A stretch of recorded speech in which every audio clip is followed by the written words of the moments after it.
I'm on a wind farm. Look at that wind turbine. Isn't that cool? I thought I'd come out and check out an inshore wind farm. Look at them all around here.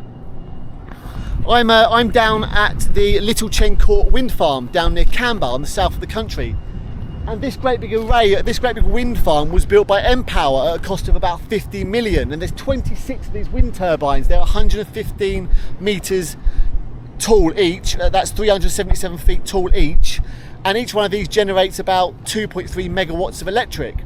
And power lines, interestingly, run, if I zoom in, the power lines run down there to connect up at Dungeness.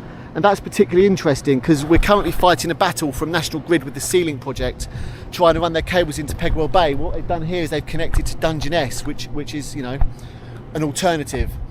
Yeah, this project generates overall 126,000 megawatt hours of electric, which is enough to supply 30,000 houses. So it's pretty cool, you know. And there's a lot of mixed feelings about wind turbines. At the end of the day, what we have to remember is they are better than fossil fuels. We need to stop burning fossil fuels, and that is an absolute fact. Everything we do has an impact. These wind turbines are going to have an impact, but it's a better way of doing it. And I thought I'd come down, take a look, and do my own research and make my own opinions. That's what I tend to do. So that's why I'm down here, and I thought I'd share it with you guys. So yeah, little Cheyne Court Wind Farm down near Canberra. It's pretty cool. So some of the risks and some of the, you know, when this went ahead, there was various campaigns against it. Obviously, there always is.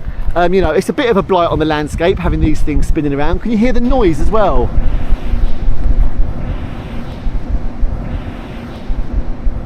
They're very noisy, and those blades are really going around quite fast. And I've done this broadcast without my mic.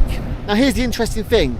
I did it without my mic because I wanted a bit of real wind sound, because that's the subject I'm talking about. I want it to feel real, and the sound's an important part of that. But my wireless microphone will not connect with my camera.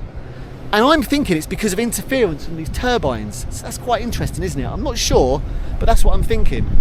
Now, wind turbines are a threat to our wildlife. There's no two ways about it. But we're in a position now where everything we do has an impact, and we've got to do what we can that's an improvement, and they are an improvement. So I thought I'd go through a list. Oh, look at these shadows as they go round on the floor. Isn't that cool?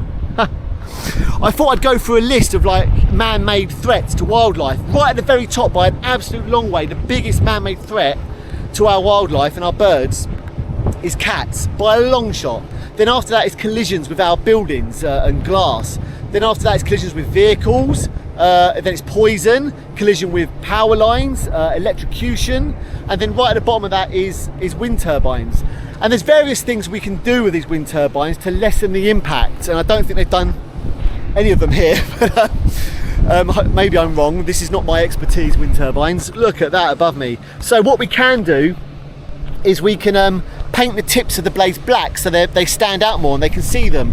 And we can put black spots on them, but that has a bit of an impact with thermal expansion, and it puts them out of balance. These blades have to be really well balanced to spin properly, so that's a bit of an issue. And also something called curtailment, where you can actually turn them off when it's not windy enough, so then they're not a risk. And then there's the bottom span, where the bottom of the propeller meets the bottom of the turbine, keeping that span high enough that birds may fly underneath them. And also ultrasonic deterrents mounted on them that emit tones to deter birds and bats and things like that. And they can also back that up with AI cameras. So if they detect birds even to species level coming in, they can turn off the turbines or activate the ultrasonic deterrents. So there is things we can do, and you know, we should be doing it. But as I say, everything we do has an impact. So yeah, it's quite a cool little wind farm to come and visit. And they've got their addresses on them as well. And I've had to follow the footpaths down to get here, so research your route if you do come out here and stick to the footpaths. Yeah, so there you go. The little Cheyne Court Wind Farm down near Canberra. How about it? Cheers guys. Get windy!